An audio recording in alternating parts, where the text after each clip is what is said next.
ज़िंदगी बहुत कुछ सिखाती है, ज़रूरत है तो सीखने वाले की।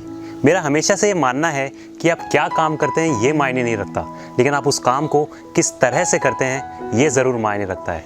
और इसी बात को साबित करने वाली आज हम एक रियल लाइफ कहानी के बारे में जानेंगे। इस वीडियो में हम पता लगाएंगे कि कैसे एक 23 साल का लड़का अहमदाबाद में सिर्फ चाय बेच करके आज करोड़पति बन चुका है। और यकीन मानिए, जब कभी भी मैं इस तरह की रियल लाइफ स्टोरीज़ के बारे में सुनता हूँ तो मेरे ऊपर ये बहुत बड़ा इम्पैक्ट लाती है। और मेरा विश्वास है कि इस वीडियो के एंड तक आप भी बिल्कुल मेरी ही तरह फील करेंगे। ये कहानी है एक चाय बेचने वाले की, जो कि सिर्फ चाय बेच करके आज करोड़पति बन चुका है। पॉपुलैरिटी के हिसाब से देखें तो हिंदुस्तान में आज के वक्त पर हमारे प्रधानमंत्री के बाद में अगर कोई चाय बेचने वाला फेमस है तो वो यही भाई साहब है। ये कहानी है प्रफुल्ल बिल्लोरे उर्फ MBA चाय वाला। जी हाँ, MBA चाय वाला। इनका ये नाम ही अपने आप में एक पूरी कहानी है, एक कहानी जो हमें ये सिखाती है कि कुछ करने का जुनून क्या होता है। ये कहानी आज हमें सिखाएगी। इस कहानी की शुरुआत होती है 2014 से। एक 17 साल का लड़का जिसके दिल में ये सपना था कि उसे करनी है MBA, और वो भी किसी ऐसे वैसे कॉलेज से नहीं, हिंदुस्तान के टॉप बिजनेस स्कूल से उसे MBA करनी है। अब जितने भी टॉप के MBA कॉलेज होते हैं उनमें एडमिशन के लिए आपको देना होता है एंट्रेंस एग्ज़ाम। तो इस लड़के ने भी शुरू कर दी एंट्रेंस एग्ज़ाम क्लियर करने की तैयारी। 2014 से लेकर 2017 तक लगातार 3 साल उसने जो है बहुत मेहनत की एंट्रेंस एग्ज़ाम क्लियर करने की। अब इन 3 सालों में लगातार 2 फेल्ड अटैम्प्ट्स और लगभग 3 साल की मेहनत करने के बाद भी इस लड़के का उन कॉलेजेस में एडमिशन नहीं हुआ जिनमें ये चाहता था, जिन टॉप बिजनेस स्कूल्स में ये पढ़ना चाहता था। अब लगातार पढ़ाई में असफल होने के कारण ये लड़का जो है पढ़ाई से बिल्कुल परेशान सा हो गया था। इसका मन जो है वो पढ़ाई से भर गया था। इसे कुछ समझ नहीं आ रहा था कि आखिर आगे अब ये ज़िंदगी में करे तो करे क्या, क्योंकि MBA की जो कॉलेज जिनमें ये पढ़ना चाहता था उनमें इसका एडमिशन नहीं हो पा रहा था। तो इन्हीं सब परेशानियों के कारण ये लड़का एकदम परेशान हो गया और इसने अपना घर छोड़ दिया और ये आ गया गुजरात के अहमदाबाद में। अब क्योंकि इसके पास में कोई बड़ी डिग्री तो थी नहीं, तो अहमदाबाद में किसी कंपनी में तो इसे जॉब मिलने वाली थी नहीं। तो इसने शुरुआत की अहमदाबाद में मैकडी में एज ए स्वीपर, जो कि वहाँ पे कचरा साफ़ करने वाले होते हैं। मैकडी में जहाँ आप आज बर्गर खाते हैं, वहाँ पर एक रेस्टोरेंट में इन्होंने जो है एक कचरा साफ़ करने वाले के रूप में काम करना शुरू किया। अब क्योंकि ये पढ़े लिखे तो थे ही, तो मैकडी में उस रेस्टोरेंट में उनका जो है धीरे धीरे प्रमोशन होता गया। सफाई करने वाले से ये वहाँ पर बर्गर बनाने वाले बन गए और थोड़े दिनों बाद में ये जो है उस रेस्टोरेंट में ऑर्डर लेने वाले बन गए। अब अपनी ज़िंदगी के इस पड़ाव पर आने के बाद में वहाँ मैकडी में लोगों से बर्गर के ऑर्डर लेते वक्त इनके दिमाग में ये ख्याल आया कि यार, यहाँ ये जो काम मैं कर रहा हूँ इसमें आखिरकार मेरी पहचान, मेरी आइडेंटिटी, मेरा कोई नाम तो है ही नहीं। यहाँ पर जो भी नए लोग मेरे से मिलने आते हैं वो यहाँ पर आते हैं मैकडी का बर्गर लेने के लिए। इससे प्रफुल्ल बिल्लोरे का कोई नाम हो ही नहीं रहा था। तो उन्होंने सोचा कि अगर कोई चीज़ बेचनी है तो खुद की चीज़ क्यों ना बेचूं, जिससे खुद का नाम भी हो और जो है मेरा बिजनेस हो, मेरा खुद का एक बिजनेस हो जिससे मैं अच्छा पैसा भी कमा पाऊँ। तो शुरुआत में उन्होंने सोचा कि मैं अहमदाबाद में कोई कैफ़े या रेस्टोरेंट टाइप कुछ खोल लेता हूँ। लेकिन जब उन्होंने रिसर्च की तो उन्हें पता लगा कि इस काम में बहुत अच्छा खासा पैसा चाहिए। लगभग 10 से 15 लाख रुपए अगर उनके पास में हो तब वो अहमदाबाद में कोई एक अच्छा कैफ़े खोल सकते हैं। अब उनके पास इतना पैसा तो था नहीं और घर वालों से भी वो इतना पैसा तो नहीं ले सकते थे, क्योंकि उनके घर वाले चाहते थे कि उनका बेटा किसी अच्छे कॉलेज में पढ़ के कोई अच्छी जॉब करे। इस तरह के कामों में उनके घर वाले उनका बिल्कुल सपोर्ट नहीं करने वाले थे। अपनी ज़िंदगी में इसके बाद में उन्होंने सिर्फ एक लाइन पर अमल किया और वो लाइन थी, dream big, start small, act now. जी हाँ, dream big, start small, act now. सपना बड़ा रखिए, छोटे से शुरुआत कीजिए और अभी इसी पल में जो है शुरुआत कीजिए। उनके दिल में था एक सपना कि वो कुछ ऐसी चीज़ बेचेंगे जो कि पूरे हिंदुस्तान को कनेक्ट करती हो। उन्होंने ये बात ठान ली थी कि वो कुछ बड़ा स्टार्ट नहीं करेंगे, वो कुछ छोटे से शुरू करेंगे और उसी को जो है बड़ा बना देंगे। और उन्होंने ये भी बात अपने अंदर ठान ली थी कि वो जल्द से जल्द अपने इस विचार पर जो है काम करना शुरू करेंगे। अब उन्होंने सोचा कि आखिर ऐसी क्या चीज़ है जो कि पूरे हिंदुस्तान को कनेक्ट करती हो। चाय। जी हाँ, चाय। हिंदुस्तान की करोड़ों की आबादी की सुबह की शुरुआत चाय से होती है। शाम की थकान को दूर करती है चाय। जब सब कुछ हो तब चाय होती है और जब कुछ ना हो तब भी होती है चाय। प्रफुल्ल ने यह बात ठान ली थी कि वो चाय का ठेला ही लगाएंगे और इसके लिए उन्होंने अपने पिताजी को बोल करके 10,000 रुपये भी मंगवा लिए, ये झूठ बोल करके कि वो अहमदाबाद में कोई कोर्स कर रहे हैं। अब कोर्स के नाम पे तो उनके पिताजी ने राजी राजी जो है उन्हें पैसे 10,000 रुपये दे दिए। इसके बाद में इमीडिएटली जाकर उन्होंने जो है चाय की दुकान के लिए जो भी सामान चाहिए होता था वो जा कर के ख़रीद लिया। लेकिन एक मिनट, प्रफुल्ल भी आखिर थे तो आपके और हमारे जैसे एक नॉर्मल इंसान ही।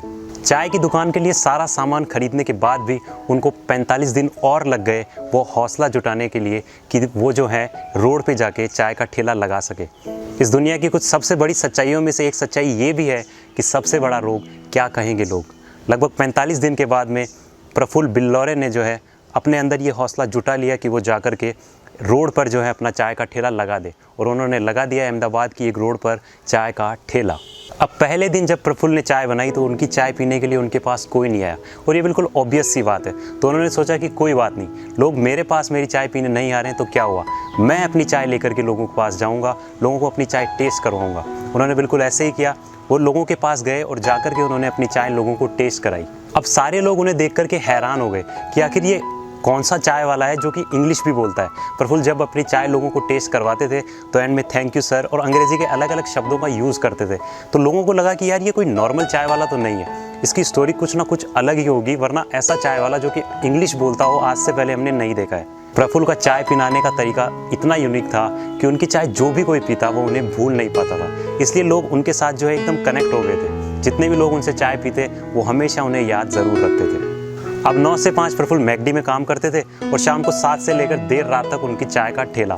उनका चाय का बिजनेस धीरे धीरे बढ़ता ही जा रहा था और अपने इस बिजनेस की ग्रोथ के कारण वो बहुत खुश भी थे। 2 महीने तक लगातार उन्होंने जो है 9 से 5 जो है मैकडी में काम किया और शाम को 7 से लेकर देर रात तक अपना चाय का बिजनेस जो है जारी रखा और बहुत अच्छा खासा उन्होंने बिजनेस किया। 2 महीने बाद आता है उनके पिताजी का घर से फ़ोन। उनके पिताजी ने पूछा कि भैया अहमदाबाद गए थे, वहाँ कर क्या रहे हो आखिरकार तुम्हें पता है ना तुम्हें MBA कॉलेज में पढ़ना है और अच्छी जॉब करनी है, भूल तो नहीं गए हो। अब पिताजी तो पिताजी होते हैं, पिताजी की बात भला वो कैसे टाल सकते थे। तो प्रफुल्ल ने किया ये कि अहमदाबाद के एक लोकल कॉलेज में जो है उन्होंने एडमिशन ले लिया। 9 से 3 का कॉलेज होता था तो 9 से 5 वाली जो मैकडी वाली जॉब थी वो छूट गई, लेकिन हाँ शाम को जो उनका चाय का ठेला था वो अभी भी ज़ोरों शोरों से चल रहा था और अच्छा खासा वो पैसा कमा रहे थे। अब जो भी कोई इंसान अपनी ज़िंदगी में सच में कुछ अच्छा करना चाहता है या फिर इस दुनिया पर कोई एक बड़ा इम्पैक्ट लेकर आना चाहता है, उस इंसान के लिए मैं अपनी इस 20 साल की ज़िंदगी में से अगर कोई एक सबसे बड़ी और सबसे इम्पॉर्टेंट एडवाइस अगर दे सकता हूँ तो वो ये है कि अगर किसी काम को करने के बदले में आपको लाखों रुपए देने का वादा किया जाए और अगर आपका उस काम को करने में मन नहीं है तो आप उस काम को नहीं कर पाएंगे। हर सेकंड आपके अंदर एक ऐसी फीलिंग, एक ऐसी फ्रस्ट्रेटिंग फीलिंग जो है वो चलती रहेगी कि आखिरकार आप अपनी ज़िंदगी के साथ कर क्या रहे हैं। लेकिन हाँ, मैं एक बार फिर से आपको ये बात याद दिला देना चाहता हूँ कि ये बात सिर्फ उन लोगों के लिए लागू होती है जो सच में इस दुनिया में कुछ अच्छा करना चाहते हैं, इस दुनिया पर कोई इम्पैक्ट लाना चाहते हैं। सब लोगों पर ये बात जो है ये लागू नहीं होती है। बिल्कुल यही हुआ प्रफुल्ल बिल्लौरे के साथ। अपने कॉलेज में 9 से 3 बैठे बैठे वो ये सोचते थे कि इस वक्त में अगर वो अपने चाय का ठेला लगाएं, अपनी चाय का काम अगर वो 9 से 3 में भी करें तो कितना पैसा कमा सकते हैं, उनका बिजनेस, चाय का बिजनेस कितना ज़्यादा ग्रो हो सकता है। और जब उनकी ये फ्रस्ट्रेशन हद से ज़्यादा बढ़ गई तो अपने कॉलेज के 7वें दिन ही वो चलती क्लास से उठकर आ गए और उन्होंने अपना MBA कॉलेज छोड़ दिया और बन गए एक फुल टाइम चाय बनाने वाला। अब कहते हैं ना, कोई आग जो अगर सबसे खतरनाक है वो आग है जो हम इंसानों के अंदर जलती है, यानी कि जेलसी, जलन की आग। प्रफुल्ल बिल्लौरे की तरक्की और उनका जो नाम अहमदाबाद की उस रोड पर हो रहा था उसके कारण उनके आसपास के चाय वाले जो थे वो बुरी तरह परेशान हो गए थे। उन्होंने पूरी कोशिश की कि वो उनको उस जगह से हटा सके, उनकी दुकान जो है वहाँ से हटवा दी जाए, और लगातार कोशिशों के बाद वहाँ के जो लोकल चाय वाले थे वो इस काम में सफल भी हो गए। प्रफुल्ल बिल्लौरे की दुकान वहाँ से जो है हटा दी गई। 10 से लेकर 15 दिन तक इस लड़के ने कोई काम नहीं किया, लेकिन एक बात मैं आपको बताना चाहता हूँ, अगर कोई काम करने में आपका दिल लग जाता है तो वो काम किए बिना आप रह ही नहीं सकते। प्रफुल्ल बिल्लौरे एक बार फिर से अहमदाबाद के दूसरे इलाकों में गया कोई जगह देखने के लिए जहाँ पर वो अपनी चाय की दुकान फिर से लगा सके। एंड में प्रफुल्ल ने एक डॉक्टर को कन्विंस कर लिया कि वो उसे उनके हॉस्पिटल के बाहर अपना चाय का जो ठेला है वो लगाने दे, और बदले में वो जितना चाय किराया उन्हें देने के लिए राज़ी है।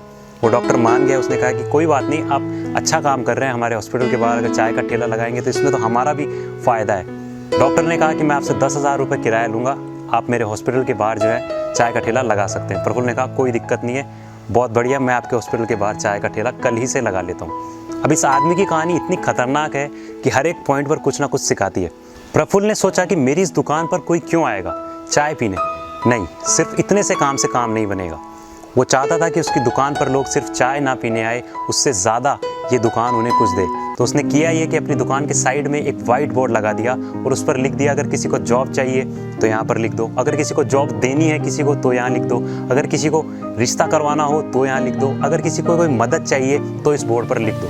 अब चाय की दुकान पर जो है दिन में ना जाने कितने 100 लोग आते थे और उनकी जो ये दुकान थी वो उस वाइट बोर्ड के कारण एक नेटवर्किंग का स्टेशन बन चुकी थी। उनकी दुकान पर लोग सिर्फ चाय पीने नहीं आते थे, उनकी दुकान से जो है लोग नेटवर्किंग करने लगे, उनकी दुकान से लोगों को जॉब मिली, उनकी दुकान से लोगों के रिश्ते हो गए, लोगों को मदद मिली उनकी दुकान के उस वाइट बोर्ड के कारण, उनकी चाय की दुकान के कारण। धीरे धीरे अहमदाबाद में बहुत सारे लोग प्रफुल्ल बिल्लौरे की चाय की दुकान को जानने लगे। अब उन्होंने सोचा कि यार मेरी इस दुकान का कुछ नाम भी होना चाहिए, और क्योंकि मैं एक यूनिक चाय बनाने वाला हूँ तो मेरी इस दुकान का नाम भी यूनिक होना चाहिए। बहुत सोचने के बाद में उन्होंने सोचा कि मिस्टर बिल्लौरे, बिल्लौरे उनका सरनेम, और उसके आगे उन्होंने लगाया अहमदाबाद, और इस तरह बना MBA चाय वाला। अब MBA चाय वाला का जो नाम है वो होता है मिस्टर बिल्लौरे अहमदाबाद, लेकिन इस नाम का जो सोल है, इस नाम का जो असली मतलब है वो ये है कि ये चाय वाला एक ऐसा लड़का है जो कि MBA करना चाहता था हिंदुस्तान के टॉप स्कूल से, टॉप कॉलेजेस से, और उसका ये सपना पूरा नहीं हुआ। इसके बाद में वो लोकल कॉलेजेस में गया MBA करने के लिए, और वहाँ से इसने ड्रॉप आउट लिया, वो कॉलेज इसने छोड़ दिया 7वें दिन और बन गया एक चाय वाला। इसलिए ये जो नाम है MBA चाय वाला एक बहुत बड़ी कहानी अपने साथ लेकर आता है। अब जब तक MBA चाय वाला चाय बेच रहा था तब तक तो कोई दिक्कत नहीं थी, लोग बहुत अच्छा जो है उनका सपोर्ट कर रहे थे, लेकिन जब उन्होंने अपनी दुकान का नाम रखा MBA चाय वाला तो लोग तरह तरह की बातें उनके लिए करने लगे। जब लोग चाय की दुकान का नाम पढ़ते थे MBA चाय वाला तो लोग कहा करते थे कि देखो देश की क्या हालत हो गई है, MBA करने के बाद में भी लोगों को जॉब नहीं मिल रही है, लोगों को चाय बनानी पड़ रही है, और उनका जो है मजाक उड़ाया करते थे। लेकिन MBA चाय वाले ने वो सारी बातें सुनी और सबको इग्नोर कर दिया। वो चाय बनाता गया और बेचता गया। कोई सोशल गैदरिंग हो, किसी पॉलिटिकल पार्टी की रैली हो, कोई बुक फेयर हो या फिर कोई सोशल इवेंट हो, MBA चाय वाला वहाँ जाएगा, अपनी चाय बनाएगा और बेचेगा। कहीं पर बाढ़ आ गई हो, लोगों को पैसों की ज़रूरत हो, MBA चाय वाला चाय बनाकर बेचेगा और जो भी पैसा उसके पास इकट्ठा होगा वो डोनेट कर देगा।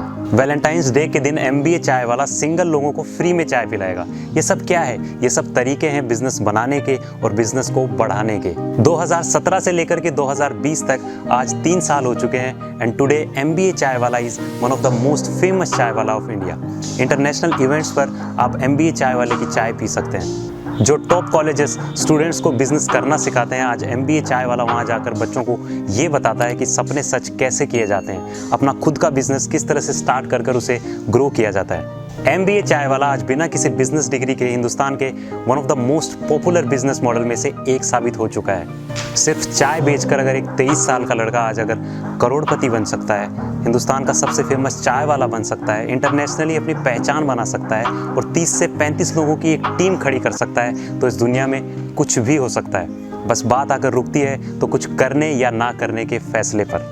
जब मैंने प्रफुल्ल बिल्लौरे उर्फ MBA चाय वाले की ये रियल लाइफ कहानी सुनी तो इस कहानी ने मुझे अंदर से हिला कर रख दिया, और मुझे ये लगा कि ये कहानी मुझे आप सब लोगों के साथ भी शेयर करनी चाहिए, क्योंकि इस तरह की कहानियाँ लोगों तक पहुँचना बहुत ज़रूरी है। अगर आपको MBA चाय वाले की ये कहानी पसंद आई है तो इस वीडियो को लाइक कीजिए, मेरे चैनल को सब्सक्राइब कीजिए और इस वीडियो को अपने उन दोस्तों के साथ शेयर कीजिए जो कि अपनी ज़िंदगी में कुछ अच्छा करना चाहते हैं और इस बात पर अटके हुए हैं कि उनके पास में जो है रिसोर्सेज नहीं है, पैसा नहीं है, आइडिया नहीं है, उनके पास में रास्ते नहीं है कुछ ना कुछ करने का। क्योंकि ये बिजनेस मॉडल MBA चाय वाले का जो बिजनेस है ये हमें सिखाता है कि बिजनेस करने के लिए पैसों की नहीं, पैशन की ज़रूरत होती है। जल्द मैं आपसे मिलूंगा ऐसी ही बेहतरीन कहानियों के साथ स्टोरीजिक रोहित के YouTube चैनल पर सुबह 9 बजे।